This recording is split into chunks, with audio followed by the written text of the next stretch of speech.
नमस्कार दोस्तों, स्वागत है आपका हमारे YouTube चैनल बातें जीएस की। आज का टॉपिक है इंटरनेशनल ऑर्गेनाइजेशन का। एक बहुत अच्छा टॉपिक है वर्ल्ड हेल्थ ऑर्गेनाइजेशन।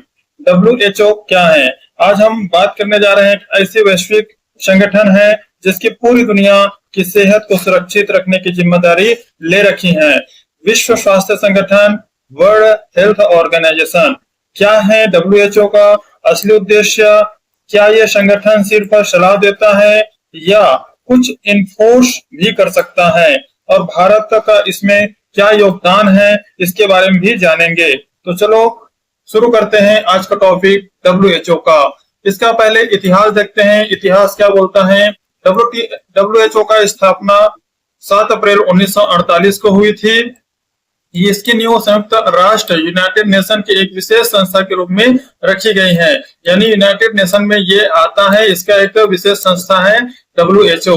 द्वितीय विश्व युद्ध में जब पूरी दुनिया तबाह हो गई थी, यूनाइटेड नेशन ने मिलकर सोचा कि इसके स्वास्थ्य की जिम्मेदारी कौन लेगी। इसलिए वर्ल्ड हेल्थ ऑर्गेनाइजेशन का एक संगठन बनाया जो स्वास्थ्य जैसी जिम्मेदारी को लेगी। WHO का उद्देश्य है कि सभी लोगों को सर्वोत्तम संभव स्वास्थ्य स्तर प्रदान करना। 7 अप्रैल को वर्ल्ड हेल्थ डे के रूप में मनाया जाता है WHO के याद में। अब बात करते हैं इनका ये काम क्या करता है, इनका उद्देश्य क्या है। WHO का मुख्य उद्देश्य है कि अंतरराष्ट्रीय स्वास्थ्य समस्याओं पर निगरानी रखना, वैश्विक स्तर पर बीमारियों की रोकथाम व नियंत्रण करना। अगर कुछ स्थिति आ रहे हैं, स्वास्थ्य संबंधित कोई महामारी आ रहा है, तो उस स्तर पर ये ध्यान देना, वैक्सीनेशन अभियान चलाना, मेडिकल अनुसंधान को बढ़ावा देना, मानकों और गाइडलाइंस तैयार करना कि कौन से गाइडलाइंस है, ये अगर बीमारी है तो इसके लिए कौन कौन से रोकथाम करना है, कौन से समाधान करना है, इसके बारे में भी WHO इसको देखता है। अब बात करते हैं इनका संरचना संगठन कैसा है। वर्ल्ड हेल्थ असेंबली इसमें एक संगठन होता है जिसमें सर्वोच्च नीति निर्माण संस्था होती है। इसमें 194 सदस्य देश शामिल है। इसमें फर्स्ट है एग्जीक्यूटिव बोर्ड होता है, 34 तकनीकी सदस्य इसमें है। WHO की जो नीतियां हैं वो लागू करने में मदद करती हैं। एक डायरेक्टर जनरल होता है। अभी 2025 में डायरेक्टर जनरल डॉक्टर टेड्रोस एधोनम है। रीजनल ऑफिस में मुख्य रूप से 6 रीजनल ऑफिस होते हैं। ये वाला जो रीजन है 6 रीजन ऑफिस है WHO का। फर्स्ट जो हमने देखा है अफ्रीका, सेकेंड है अमेरिका, यूरोप, पूर्वी मेडिटेरियन और साउथ ईस्ट एशिया, पश्चिमी प्रशांत। इस तरह से 6 इसका रीजन है। बात करते हैं भारत के इसमें क्या योगदान रहा है।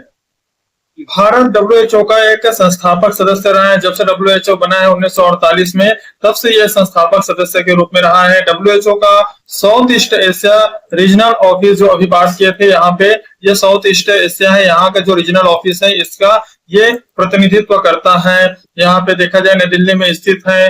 भारत में कई बड़े अभियान चलाए गए हैं जो WHO की मदद के अनुसार चलाए गए हैं। पल्स पोलियो इम्यूनाइजेशन कैंपेन चला है। कोविड वैक्सीनेशन अभियान भी WHO की मदद से ही चला है। टीबी मुक्त भारत कार्यक्रम हो गया, यूनिवर्सल हेल्थ कवरेज और आयुष्मान भारत भी WHO की मदद से ही चल पाया है। तो ये भारत की भूमिका रही है जो WHO के हिसाब से चलता है।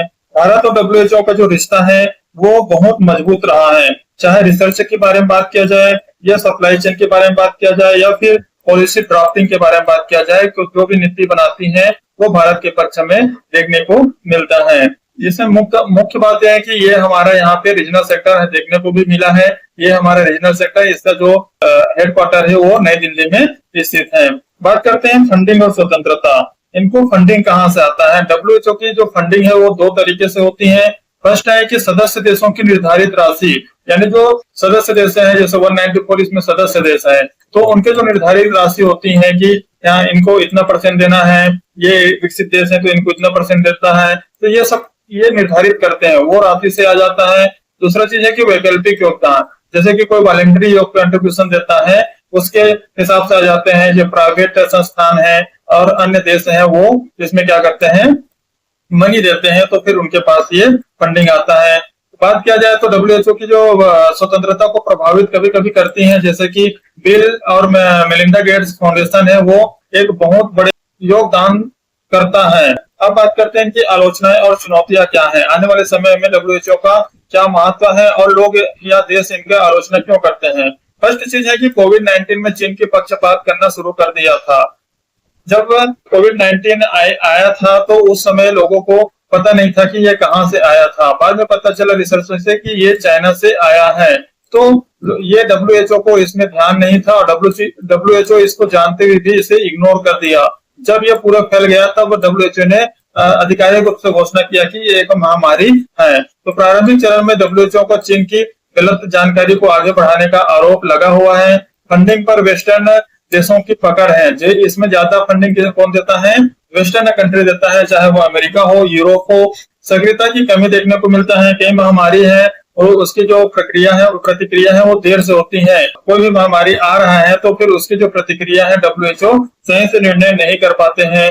दांत रहित संस्था के रूप में इसे जानते हैं क्योंकि डब्ल्यूएचओ के पास पाबंदी लगाने की कोई शक्ति नहीं है। ये केवल सलाह देता है कि ऐसे करना है और इससे रोकथाम हो सकता है, लेकिन इसमें कोई भी देश पर अभी तक ये पाबंदी नहीं लगाया है। जैसे कि चीन की ही उदाहरण ले लो। चीन में कोरोना वायरस आया था, उस पर किसी तरह से कोई पाबंदी नहीं लगाया। तो ये एक बहुत बड़ी इसकी ड्रॉबैक माना जाता है। अब बात करते हैं हालिया रिपोर्ट क्या है और भविष्य के लिए क्या चीज है। पेंडेमिक ट्रीटी होनी चाहिए। 2024 में एक ड्राफ्ट तैयार किया गया था कि अगर पूरे वैश्विक स्थिति में अगर वैश्विक स्वास्थ्य को ध्यान में रखना है तो उसके लिए वैश्विक स्वास्थ्य संधि होना जरूरी है। भविष्य में किसी तरह से महामारी अगर आते हैं उसकी तैयारी करना जरूरी है। इसके लिए पेंडेमिक ट्रीटी होनी चाहिए। क्लाइमेट चेंज एंड हेल्थ के लिए बात किया जाए तो डब्ल्यूएचओ अब पर्यावरणीय कारणों से होने वाली जो बीमारियां हैं उनके बारे में भी फोकस दे रहा है। डिजिटल हेल्थ और एआई, जो भी अभी हेल्थ सिस्टम है उसको डिजिटल कर दिया जाए, यानी उसका हेल्थ रिकॉर्ड डिजिटल रखा जाए और एआई आधारित डायग्नोसिस को बढ़ावा दिया जाए। कोई भी अगर बीमारी आया है तो फिर उसको एआई के माध्यम से जांच और पड़ताल किया जाए, यानी उसे अच्छे से पता किया जा सके, डायग्नोसिस किया जा सके। अब बात करते हैं इनकी कंक्लूजन में यही बात आता है कि यहाँ पे जो डब्ल्यूएचओ है वो एक सलाह देने वाली संस्था ही नहीं है। ये दुनिया की स्वास्थ्य का एक प्रहारी है। यानी कहने का मतलब है कि लोगों को ये जागरूकता फैलाने का काम तो करता है, पर कभी कभी इसकी जो प्रतिक्रिया है वो लेट हो जाती है। इसलिए इसमें एक चुनौती भी है। भारत की इसमें भूमिका बढ़ती जा रही है और आने वाले समय है जो डब्ल्यूएचओ का जैसे संगठनों को महत्व और बढ़ जाएगा, खासकर जैसे कि महामारी में, जलवायु में और स्वास्थ्य न्याय के संदर्भ में भी ये अधिक महत्वपूर्ण हो जाएगा। एमसीक्यू क्वेश्चन दिया हुआ है जैसे कि डब्ल्यूएचओ की स्थापना कब हुई थी, तो यहाँ पे 1948 को हुई थी, यानी 7 अप्रैल 1948 को इसकी स्थापना हुई थी। वर्ल्ड हेल्थ डे के नाम पे जाना जाता है, उस रूप में मनाया जाता है। डब्ल्यूएचओ का जो मुख्यालय है वो जिनेवा में स्थित है। इसी तरह से अन्य और है डब्ल्यूएचओ का कार्य देखा जाए तो स्वास्थ्य नेतृत्व को प्रदान करता है। इसी तरह से बात किया जाए तो डब्ल्यूएचओ द्वारा घोषित पहली महामारी कौन सी थी? Swine flu. इसको लाया गया था 2009 में, ये इसे महामारी घोषित किया गया था जिसे H1N1 के नाम से जाना जाता है। नेक्स्ट है जैसे कि डब्ल्यूएचओ की प्रमुख रिपोर्ट कौन सी होती है, जैसे कि यहाँ पे ह्यूमन डेवलपमेंट होता है, सस्टेन या फिर ये सब इसमें ऑप्शन दिया रहेगा। तो यहाँ पे आएगा ग्लोबल हेल्थ रिपोर्ट, ये जारी करता है, हेल्थ से रिलेटेड है, यानी वैश्विक स्वास्थ्य रिपोर्ट यह जारी करता है। कोविड-19 को डब्ल्यूएचओ ने कब पब्लिक हेल्थ इमरजेंसी घोषित किया गया था, तो ये जनवरी 2020 में घोषित किया गया था। हालांकि ये 2020 में किया गया था। कोविड-19 इसलिए पड़ा क्योंकि ये 2019 में आया था, इसलिए इसे क्या कोविड-19 के नाम से जाना जाता है। डब्ल्यूएचओ ने 30 जनवरी 2020 को कोविड-19 को public health emergency of international concern घोषित किया गया था।